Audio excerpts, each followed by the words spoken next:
Halo semua, perkenalkan, nama saya Aristeo Diorotama, mahasiswa dari Teknik Informatika dengan NIM 230512043666. Kali ini kita akan membahas tentang sejarah.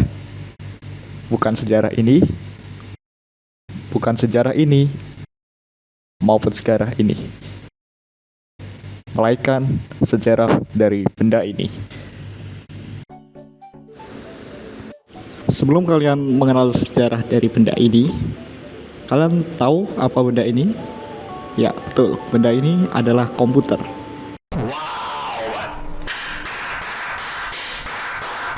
Komputer merupakan mesin yang dapat melakukan operasi matematika atau operasi logika dengan cepat dan otomatis.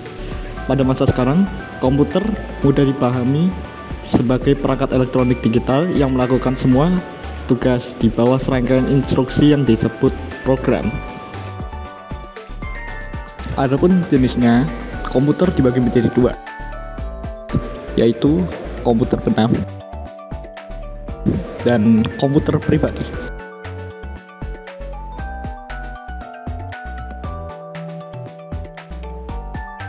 Komputer pribadi adalah istilah untuk komputer yang banyak diketahui orang pada umumnya, sehingga banyak orang yang tidak akrab dengan bentuk komputer selain komputer pribadi. Hanya orang-orang tertentu saja yang memakai istilah ini secara eksklusif untuk menunjukkan istilah yang lebih spesifik dan tepat.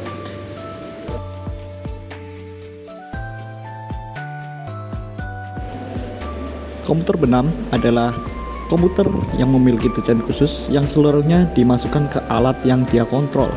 Kata benam menunjukkan bahwa sistem ini merupakan bagian dari suatu komputer yang tidak dapat berdiri sendiri.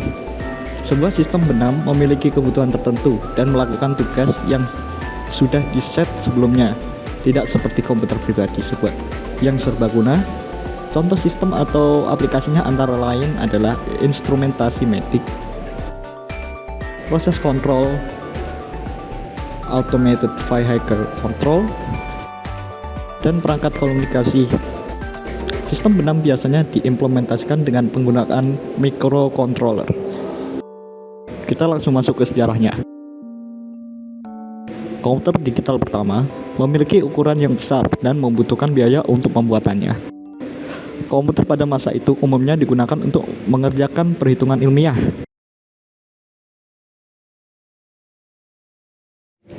Pada pertengahan 1940-an, John von Neumann atau tidak tahu itulah bergabung dengan tim Universitas Pennsylvania itulah dalam usaha membangun konsep desain komputer yang hingga 40 tahun mendatang masih dipakai dalam teknik komputer. Von Neumann mendesain elektronik bla bla bla bla itu pada tahun 1945 dengan menggunakan memori untuk menampung baik program ataupun data. Teknik ini memungkinkan komputer untuk berhenti pada suatu saat dan kemudian melanjutkan pekerjaannya kembali. Kunci utama arsitektur von Neumann adalah unit proses sentral yang memungkinkan seluruh fungsi komputer untuk dikoordinasikan melalui satu sumber tunggal, yaitu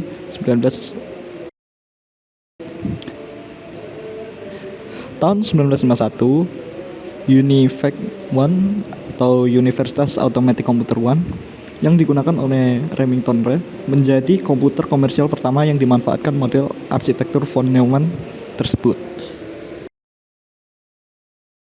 Komputer generasi pertama dikarakteristik dengan fakta bahwa instruksi operasi dibuat secara spesifik untuk satu tugas tertentu.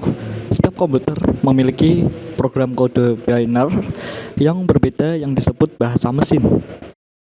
Hal ini menyebabkan komputer sulit untuk diprogram dan membatasi kecepatannya. Ciri lain komputer generasi pertama adalah menggunakan tabung vakum. Ya, bukan vakum yang itu, tapi tabung vakum yang ini. Atau yang membuat komputer pada masa tersebut berukuran sangat besar, dan silinder magnetik untuk menyimpan data. Pada awalnya komputer digunakan untuk perang, namun saat ini komputer digunakan untuk ya seperti pada saat inilah, bisa dilihat di gambar. Berlanjut ke komputer generasi kedua. Komputer di generasi kedua menggunakan komponen berupa transistor yang lebih kecil daripada tabung hampa udara. Meski begitu, kapasitas memori utamanya cukup besar. Ya, dengan proses operasi yang lebih cepat. Selain itu, komputer di generasi kedua juga memiliki kemampuan proses real time dan time sharing. Perkembangan lain dari komputer generasi pertama ke generasi kedua terletak pada magnetic disk dan magnetic tape-nya yang berbentuk removable disk. Pada 1954, bahasa pemrograman dicetuskan untuk pertama kalinya oleh ilmuwan komputer wanita bernama Grace Hopper. Bahasa pemrogramannya bernama COBOL, bukan COBOL. COBOL ini hadir untuk membantu pengguna komputer dalam menyampaikan perintah dalam bahasa Inggris. Sebab sebelumnya, pengguna komputer hanya dapat memberikan instruksi pada komputer menggunakan kumpulan baris angka. Sejak saat itu, bahasa pemrograman kemudian ikut berkembang dengan seiringnya dengan evolusi yang terjadi pada komputer. Seperti sekarang yang memiliki banyak bahasa pemrograman. Ya, contohnya ya yang kalian pelajari hari ini.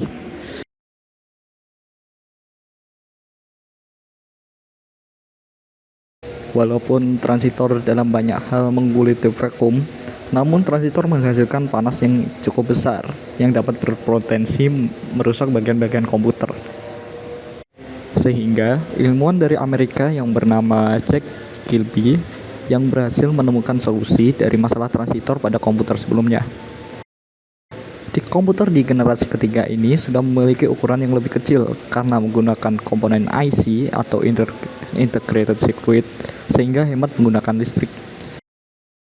Kelebihan dari komputer generasi ini adalah sudah dipakainya sistem operasi yang dapat menjalankan banyak program yang berbeda secara bersamaan. Jack Kilby berhasil mengembangkan sirkuit terpadu pada tahun 1998. Ia mengkombinasikan 3 komponen elektronik dalam sebuah piringan silikon kecil yang terbuat dari batu kuarsa. Ilmuwan ini kemudian berhasil memasukkan lebih banyak komponen-komponen ke dalam satu chip tunggal yang disebut semikonduktor. Hasilnya, komputer menjadi lebih kecil karena komponen-komponen yang dapat dipadatkan dalam bentuk chip. Setelah IC, tujuan pengembangan menjadi lebih jelas, yaitu mengecilkan sirkuit dan komponen-komponen elektrik menjadi lebih efisien. Large Scale Integration atau LSI dapat memuat ratusan komponen dalam sebuah chip. Pada tahun 1980-an, Very Large Scale Integration atau VLSI memuat ribuan komponen dalam sebuah chip tunggal. Ultra Large Scale Integration atau ULSI meningkatkan jumlah tersebut menjadi jutaan. Kemampuan untuk memasang sedemikian banyak komponen dalam satu keping yang berkurang setengah keping uang logam mendorong turunnya harga dan ukuran komputer. Hal tersebut juga meningkatkan daya kerja, efisiensi, dan keterandalan komputer. Chip Intel 404 yang dibuat pada tahun 1971 membawa kemajuan pada IC dengan meletakkan seluruh komponen dari sebuah komputer atau CPU, memori, dan kendali I/O dalam sebuah chip yang sangat kecil. Sebelumnya, IC dibuat untuk mengerjakan suatu tugas yang tentu yang spesifik.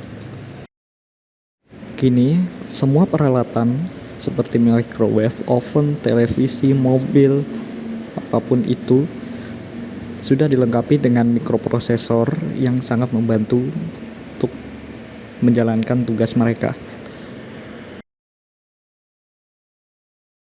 Pada tahun 1981, IBM memperkenalkan penggunaan personal computer atau PC untuk penggunaan di rumah, kantor, dan sekolah.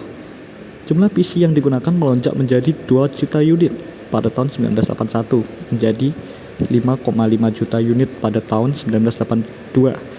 10 tahun kemudian, 65 juta PC digunakan.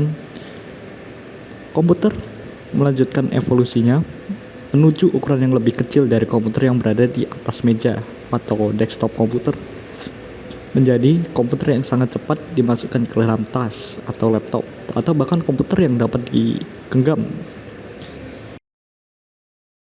Pada masa sekarang, kita mengenal perjalanan IBM kompatibel dengan pemakaian CPU. Memasuki abad ke-21, laju perkembangan perangkat komputer semakin pesat seiring dengan perkembangan teknologi. Penggunaan disket dan CD-ROM mulai tersisihkan oleh media penyimpanan portable yang sangat canggih seperti USB device dan lainnya. Sementara itu, Apple semakin gencar meneruskan inovasi terbaru lewat sistem operasi bernama macOS. Microsoft pun sebagai kompetitor juga meluncurkan sistem operasi yang lebih modern, Windows XP. Apple berhasil memimpin tren pasar berkat terjadinya iTunes. Kurang dari 1 pekan setelah rilis, aplikasi pemutar musik ini sudah digunakan untuk mengunduh lebih dari 1,7 juta lagu. Beberapa aplikasi seperti YouTube, Mozilla Firefox, dan MySpace turut hadir di era modern ini. Hingga 2006, tren penggunaan laptop semakin menjamur di rakyat. Hal ini turut didorong oleh hadirnya perangkat laptop MacBook Pro yang diperkenalkan oleh Steve Jobs. Perkembangan MacBook kembali dilanjutkan oleh generasi terbaru MacBook Air pada tahun 2007. Pada tahun yang sama, Steve Jobs turut memperkenalkan iPhone untuk pertama kalinya, diikuti oleh iPad pada 2010.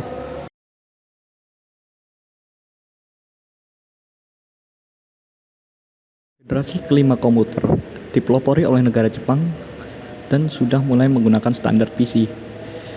Penggunaan yang dianggap ahlinya dalam pengembangan komputer ini adalah Intel dan Microsoft. Generasi terbaru ini dianggap sebagai generasi Pentium karena penggunanya sebagai salah satu mikroprosesor yang dianggap paling canggih.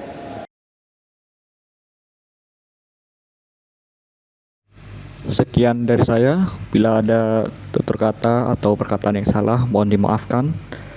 Sekian, terima kasih. Selamat berjumpa di video selanjutnya.